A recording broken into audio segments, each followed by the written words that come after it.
Hello बच्चों, क्या चल रहा है भैया? जिंदगी में क्या चल रहा है? तैयारी कैसी चल रही है? प्रीवियस टॉपिक्स जो आपको पढ़ाए गए उनकी कंडीशन क्या है? कितनी प्रैक्टिस करी आपने? कौन कौन से डाउट्स आ रहे हैं उनको कभी पूछ तो लिया करो।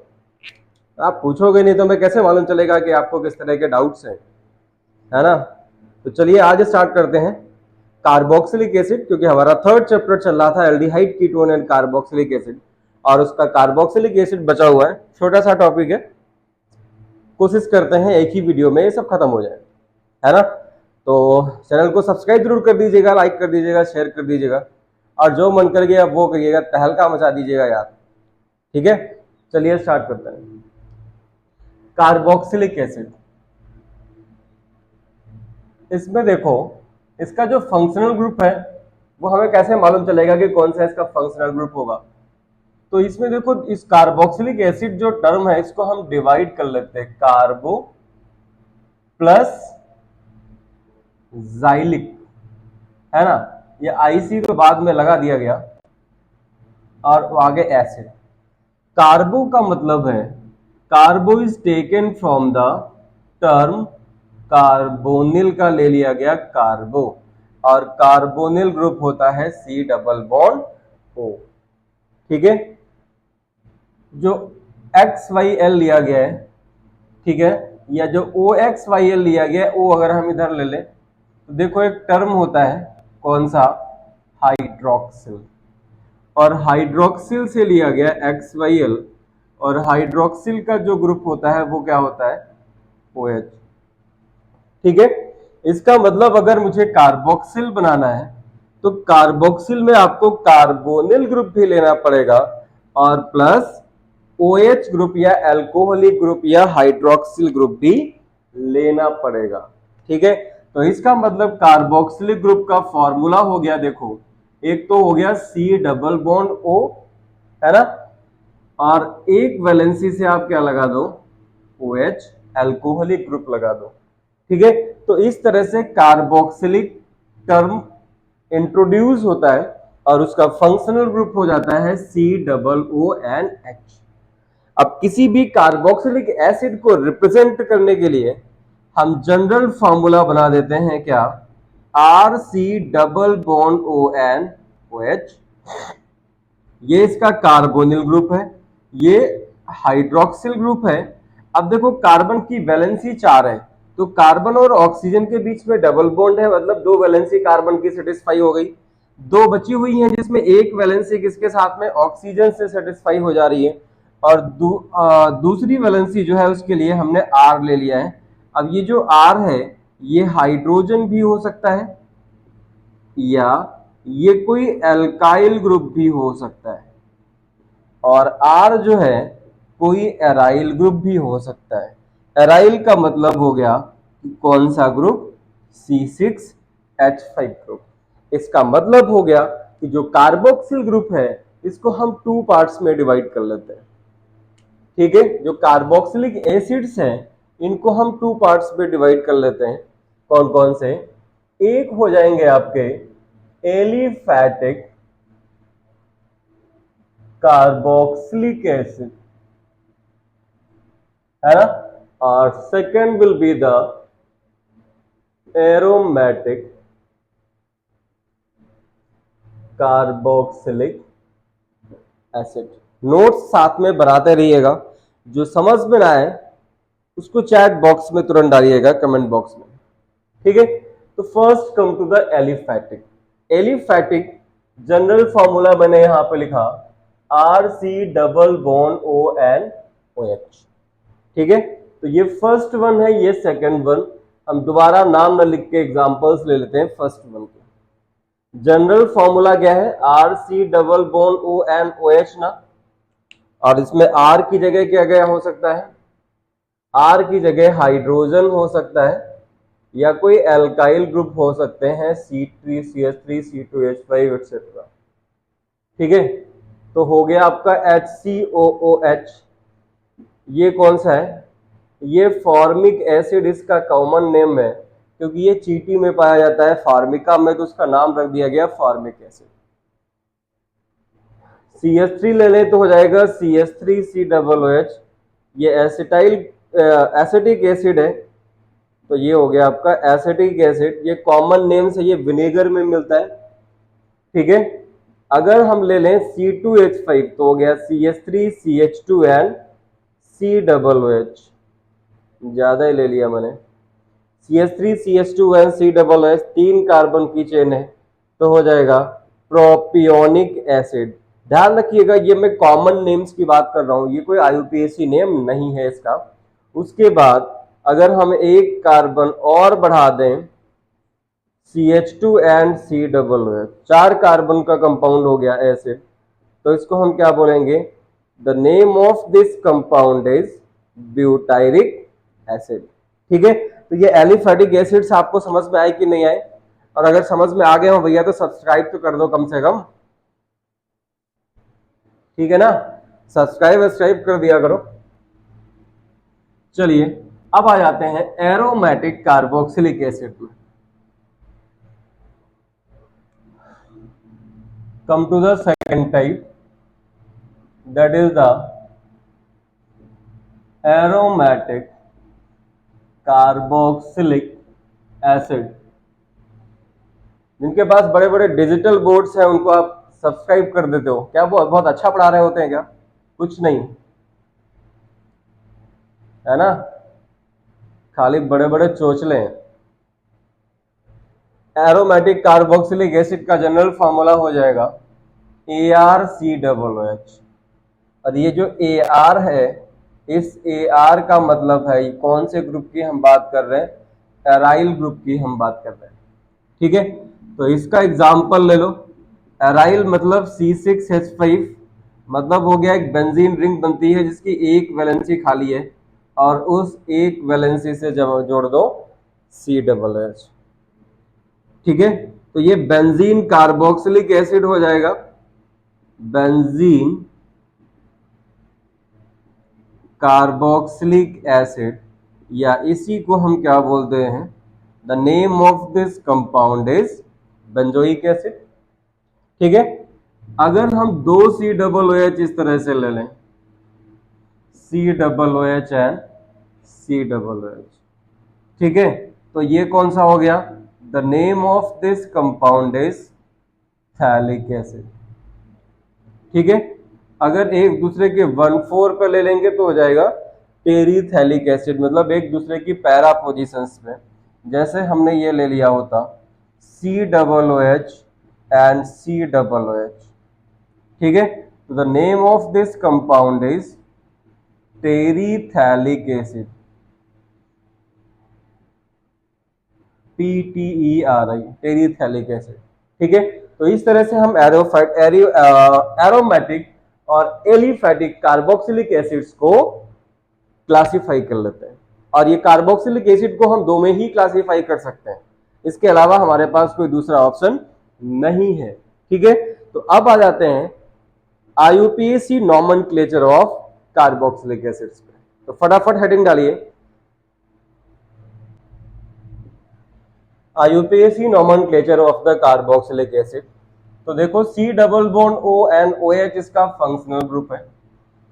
IUPAC में दो टर्म हम यूज करते हैं, एक सफिक्स, तो सफिक्स इसमें हम यूज करते हैं कार्बोक्सिलिक एसिड्स में ओइक एसिड, एंड जो प्रीफिक्स होता है वो क्या होता है? प्रीफिक्स हम यूज करते हैं कार्बोक्सी, ठीक है। अब ये COOH बड़ा ग्रुप है तो हम प्रीफिक्स तो यहाँ पे यूज नहीं कर पाएंगे, अगर इससे कोई बड़ा ग्रुप आ जाता है तभी उसी कंडीशन में हम यूज कर पाएंगे, ठीक है। तो इसका मतलब क्या हो गया कि हमें यूज क्या करना है? हमें यूज करना है सफिक्स। तो फटाफट स्टार्ट कर लेते हैं इसके कुछ दो चार नेम। जैसे आपने लिया CH3, CH2 and COOH, common name मैंने इसका बताया था प्रोपियोनिक एसिड। अब देखो इसका स्टैंडर्ड नेम कैसे होगा, नंबरिंग करोगे आप कार्बोक्सिलिक ग्रुप की तरफ से, COOH की तरफ से, ठीक है। 3 कार्बन की चेन मिल रही है तो 3 कार्बन के लिए हम यूज करते हैं रूट वर्ड प्रोप। अब देखो सारे कार्बन कार्बन के बीच में सिंगल बॉन्ड है तो क्या हो गया? इन, और 1 पे क्या लगा हुआ है? कार्बन नंबर 1 पे लगा हुआ है ओइक एसिड, ठीक है। तो ये 1 नेग्लेक्ट होगा तो ई चला जाएगा, तो इसका मतलब हो गया, इसका नेम क्या हो गया, प्रोपेनोइक एसिड। ठीक है, तो इसका मतलब अगर ऐसा कोई कार्बोक्सिलिक एसिड जिसमें कार्बन कार्बन के बीच में सिंगल बॉन्ड है, उसमें क्या होगा, वो एल्केन होगा। एल्केन का माइनस ई करके और प्लस क्या कर दें, ओइक एसिड कर दें, तो आपको मिल जाएगा क्या, एल्केनोइक एसिड मिल जाएगा। ठीक है, समझ पाए इस चीज को, नहीं समझ पाए? ठीक है, तो फटाफट 4 से 10 नाम हम आपको देते हैं और आपको आईयूपीएसी नेम्स लिख लिख के बता देना है। अगला कंपाउंड लीजिए CH3CH2 CH2 एंड COOH। इसका कॉमन नेम मैंने बताया था ब्यूटाइलिक एसिड। स्टैंडर्ड नेम कैसे लिखोगे, नंबरिंग करेंगे कहां से, COOH ग्रुप की तरफ से। तो 4 कार्बन की चेन मिल रही है, 4 कार्बन के लिए रूट वर्ड हम यूज करेंगे ब्यूट। कार्बन कार्बन के बीच में सिंगल बॉन्ड है तो ANE, और 1 पे क्या लगा हुआ है, ओइक एसिड, तो हो गया ब्यूटेनोइक एसिड। इसी तरह से अगर ये होता CHO डबल बॉन्ड COOH, इसका कॉमन नेम बता दो पहले, आईयूपीएसी तो आप लिख दोगे, कॉमन नेम क्या होगा, देखो CHO और CHO होता है ग्लाइऑक्सल, अब COOH आ गया तो ग्लाई ऑक्साइलिक एसिड हो जाएगा यहाँ पे। CHO एंड COOH, इसका कॉमन नेम क्या है, ग्लाई ऑक्साइलिक एसिड। अब ग्लाई ऑक्साइलिक एसिड का स्टैंडर्ड नेम लिखना है आपको, तो यहाँ पे देखो 2 फंक्शनल ग्रुप है आपके पास में, CHO भी है, COOH है। ठीक है, CHO और COOH में हम प्रेफरेंस किसको देंगे, COOH को। इसका मतलब हो गया कि हम नंबरिंग उस तरफ से करेंगे जहां से COOH पास में पड़े, तो इसका मतलब नंबरिंग कहां से हो जानी चाहिए, COOH से। 2 कार्बन की चेन है तो क्या हो गया, एथ। कार्बन कार्बन के बीच में सिंगल बॉन्ड है तो हो गया ANE, और 1 पे लगा हुआ है ओइक एसिड, तो आपने लगा दिया एथेनोइक एसिड। बट यहाँ पे कार्बन नंबर 2 पे CHO है, और CHO का हम क्या यूज करेंगे, प्रीफिक्स यूज करेंगे यहाँ पे, तो क्या हो जाएगा, प्रीफिक्स होता है इसका फॉर्माइल, तो 2 formyl ethanoic acid will be the common name of standard name of glyoxylic acid. ठीक है, कुछ और नेम्स लिखते हैं आपको, CH2 COOH, CH2 CH2N COOH। इसका कॉमन नेम है एडिपिक एसिड। कॉमन नेम क्या है, एडिपिक एसिड। स्टैंडर्ड नेम बता दो फटाफट, मतलब आईयूपीएसी नेम आपको बताना है। तो दोनों तरफ COOH हम किसी भी तरफ से नंबर कर लें। लॉन्गेस्ट कार्बन चेन कितने कार्बन की मिल रही है, 6 कार्बन। 6 कार्बन के लिए आपने यूज किया रूट वर्ड हेक्स।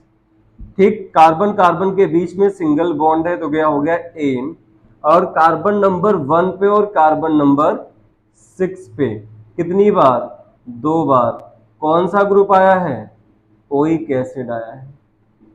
ठीक है, तो hexane 1,6 die oic acid is the IUPAC name of this adipic acid.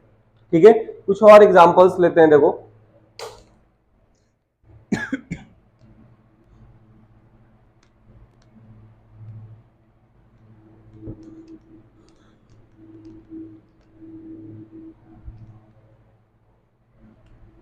ले लीजिए CH2CH CH3 and COOH and CH2COOH. Compound number 1. Compound number 2 is COOH, फिर CH2 CH2 and COOH. Compound number 3 COOH CH2 COOH, फिर CH2 and COOH, और यहाँ पे हो जाएगा CH। एक और इसी के तरह का देते हैं, compound is carboxylic acid group, फिर CH2, फिर CH, CH2COOH, और फिर CH2COOH। ये कुछ कंपाउंड्स हैं जिनके आईयूपीएसी नेम्स आपको लिखने हैं, फटाफट लिख के दिखा दो।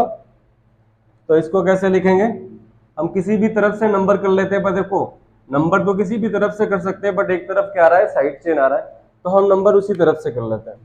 तो ये हो गया 1 2 3 4 5, 5 कार्बन की चेन है, तो क्या हो गया, पेंट, सारे सिंगल बॉन्ड हैं तो एन।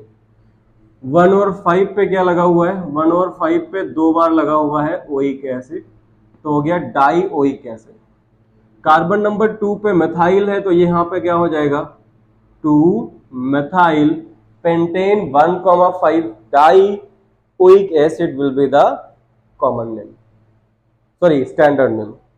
यहां पे देखो 4 कार्बन की चेन है, हम किसी भी तरफ से नंबर कर दें, तो ये क्या हो जाएगा, ब्यूटेन 1,4 डाइओइक एसिड लिख लोगे।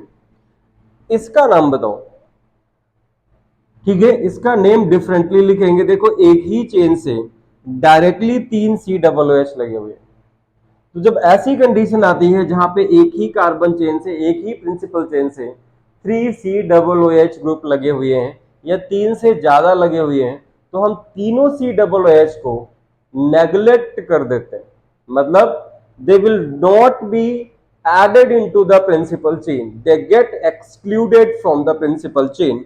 तो अगर एक्सक्लूड कर दोगे तो हमें कितने कार्बन की चेन मिलेगी, 3 कार्बन की चेन मिलेगी, ठीक है, इसको ध्यान रखिएगा, ये जो है इंपॉर्टेंट है। अब 3 कार्बन के लिए हम रूट वर्ड क्या यूज करते हैं, हम रूट वर्ड यूज करते हैं प्रॉप। कार्बन कार्बन के बीच में सिंगल बॉन्ड है, तो क्या हो जाएगा, एन। अब देखो COOH कहां पे लगा है, कार्बन नंबर 1 पे लगा है, 2 पे लगा है एंड 3 पे लगा है, तो कितनी बार हो गया, 3। अब सफिक्स तो हम यूज करते हैं ओइक एसिड, बट यहाँ पे सफिक्स नहीं यूज करेंगे, ये कार्बोक्सिलिक ग्रुप है, तो हम यूज करेंगे try carboxylic acid. Propane 1 2 3 try carboxylic acid will be the IUPAC name of this compound.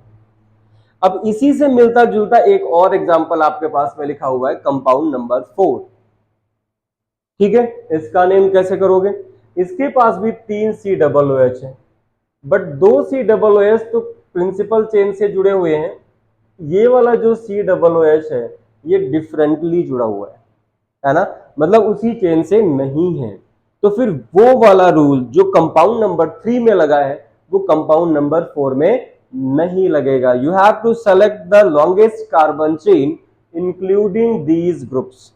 तो इसके हिसाब से 1 2 3 4 5 कार्बन की चेन, ठीक है ना, तो 5 कार्बन की चेन है, 1 2 3 4 5, आपने लगा दिया पेंट, कार्बन कार्बन बीच में सिंगल बॉन्ड है तो एन, फिर कार्बन नंबर 1 और कार्बन 5 पे लगा हुआ है डाइओइक एसिड। अब कार्बन नंबर 3 पे क्या है, कार्बन नंबर 3 पे है, अब इसमें प्रीफिक्स यूज करोगे तो ये हो जाएगा carboxy methyl, 3 carboxy methyl pentane 1,5 dioic acid will be the standard name of this compound, ठीक है। तो अगर सारी चीजें समझ में आ रही है तो भैया सब्सक्राइब भी कर दिया करो यार, ठीक है। अब देखो एरोमेटिक ले लेते हैं, एरोमेटिक में भी कुछ खास नहीं है, ऐसा ही है कि जैसे हमने लिया होता है ये CH2COOH, ठीक है, तो अब इसमें क्या होगा, हमें नंबर करना पड़ेगा, कार्बन नंबर 1 और कार्बन नंबर 2। कार्बन नंबर 2 पे क्या लगा हुआ है, फेनाइल लगा हुआ है, तो 2 फेनाइल, अब 2 कार्बन की चेन है तो हो गया एथेनोइक एसिड, ये 2 पे फेनाइल और 1 2 से एथ, फिर उसके बाद 1 पे ओइक एसिड लगा हुआ है एथेनोइक एसिड, ठीक है। अगर ये इस तरह से लगा हुआ है COOH और यहाँ पे भी COOH, तो कार्बन नंबर 1 पे लगा हुआ है, कार्बन नंबर 4 पे COOH लगा हुआ है, रूट वर्ड है यहाँ पे बेंजीन, बेंजीन फिर किस पे 1,4 डाई कार्बोक्सिलिक एसिड, ठीक है ना, ये सारी चीजें समझ में आ रही हैं, ठीक है। तो अब आ जाते हैं स्ट्रक्चर ऑफ कार्बोक्सिलिक एसिड या structure of the carboxylic group. Now come to the structure of the carboxyl group. ठीक है ना। तो कार्बोक्सिल ग्रुप में देखो कुछ इस तरह से होता है, C डबल बॉन्ड ONOH, यही तो है कार्बोक्सिल ग्रुप। इसमें जो कार्बन है कार्बोनिल कार्बन और ये दोनों ऑक्सीजन, ठीक है। अगर इनकी हम स्टडी करते हैं भाई इलेक्ट्रॉन डिफ्रैक्शन या न्यूट्रॉन डिफ्रैक्शन पैटर्न के बेसिस पे, तो आपको मालूम चलता है कि ऑल कार्बन एंड ऑक्सीजन ये कैसे हैं, ये sp2 हाइब्रिडाइज्ड है, ध्यान रखिएगा। ये कार्बन भी, ऑक्सीजन sp2 हाइब्रिडाइज्ड है, ये कार्बन भी sp2 हाइब्रिडाइज्ड है, और ये ऑक्सीजन जो कि देखने में sp3 हाइब्रिडाइज्ड लग रहा है बट है कैसा, sp2 हाइब्रिडाइज्ड। क्यों? क्योंकि यहां पे स्टार्ट हो जाता है रेजोनेंस, और रेजोनेंस की वजह से इसमें जो स्ट्रक्चर आता है वो कैसा हो जाता है, sp2 हाइब्रिडाइज्ड। ठीक है, तो कार्बन के पास कितनी होगी, 3 sp2 हाइब्रिडाइज्ड ऑर्बिटल्स होंगे ना। One sp2 hybridized orbital of this carbon overlap with the either hydrogen or an alkyl group। ठीक, मतलब इसकी एक sp2 hybridised orbital alkyl group या हाइड्रोजन के sp3 हाइब्रिडाइज्ड ऑर्बिटल के साथ में ओवरलैप करेगी। ठीक है, इसकी दूसरी sp2 हाइब्रिडाइज्ड ऑर्बिटल, इसको थोड़ा ऐसे बना लेते हैं, ऑक्सीजन के साथ में ओवरलैप करेगी और क्या बनाएगी, सिग्मा बॉन्ड की फॉर्मेशन करेगी। यहां पे भी सिग्मा बॉन्ड फॉर्मेशन हो रहा है। और तीसरी sp2 हाइब्रिडाइज्ड ऑर्बिटल दूसरे ऑक्सीजन के साथ में फिर से ओवरलैप करके क्या बनाएगी, सिग्मा बॉन्ड की फॉर्मेशन करेगी। ठीक, बाकी जो इसकी, अब कार्बन के पास में 4 सब ऑर्बिटल्स होती है ना, तो 3 तो क्या हो गई, 3 ने सिग्मा बॉन्ड बना लिया। जो चौथी ऑर्बिटल है ये कैसी है, दिस इज एम्प्टी, और इसी तरह ऑक्सीजन के पास में भी एक एक एम्प्टी p ऑर्बिटल प्रेजेंट है। ये जो हमने लोब बनाए हैं, these are the empty p orbital. ठीक है, तो ये जो स्ट्रक्चर फर्स्ट है ये क्या बता रहा है, ये बता रहा है कि कार्बोक्सिलिक ग्रुप में सिग्मा बॉन्ड की फॉर्मेशन कैसे हो रही है। अब इसका स्ट्रक्चर भी देखो कि एक तरफ कोई एल्काइल ग्रुप होगा, एक तरफ क्या है, ऑक्सीजन है, दूसरी तरफ ऑक्सीजन है और हाइड्रोजन है। इसके पास में एक p ऑर्बिटल प्रेजेंट है, इसके पास भी एक p ऑर्बिटल प्रेजेंट है, और कार्बन के पास भी एक अनहाइब्रिडाइज्ड p ऑर्बिटल प्रेजेंट है। दे ओवरलैप लेटरली, ये लेटरल ओवरलैपिंग करेंगे विद ईच अदर, और लेटरल ओवरलैपिंग से कौन सा बॉन्ड बनेगा, the bond will be the pi bond. ठीक है, तो ये जो डैश डैश हमने दिखाया ये पाई बॉन्ड फॉर्मेशन है, लेटरल ओवरलैपिंग, और इसको हम बोल देते हैं स्ट्रक्चर बी। ठीक है, तो स्ट्रक्चर ए दिखा रहा है कि how many sigma bonds will be formed. तो कार्बोक्सिल ग्रुप में देखें तो देखो यहाँ पे 3 सिग्मा बन रहे हैं, एक ऑक्सीजन हाइड्रोजन के बीच में सिग्मा है, तो टोटल 4 सिग्मा बॉन्ड की फॉर्मेशन हो रही है। और अगर हम पाई बॉन्ड देखें तो एक ही पाई बॉन्ड पॉसिबल है, यहाँ पे 2 पाई बॉन्ड नहीं होंगे, but due to the availability of 2 oxygen atoms there will be resonance, so all the oxygen atoms of the carboxylic acid and the carbonyl carbon all are sp2 hybridized। ठीक है, यह हमें कैसे मालूम चला, डिफरेंट स्टडीज के basis पे। ठीक है, तो ये था structure of the carbonyl group. इसके बाद जो आएगा that will be the method of preparation of the carboxylic acid, फिर फिजिकल प्रॉपर्टीज, फिर केमिकल प्रॉपर्टीज, है ना। तो वो हम नेक्स्ट वीडियो में देखते हैं। आज के इस वीडियो को यहीं पे खत्म करते हैं। ठीक है, तो सब्सक्राइब कर दीजिएगा, लाइक कर दीजिएगा, शेयर कर दीजिएगा, लोगों तक पहुंचाइएगा, और थोड़ा बहुत समर्थन आपका मुझे चाहिए जो आप मुझे करते रहे। ठीक है, तो मुझे भी अच्छा लगेगा।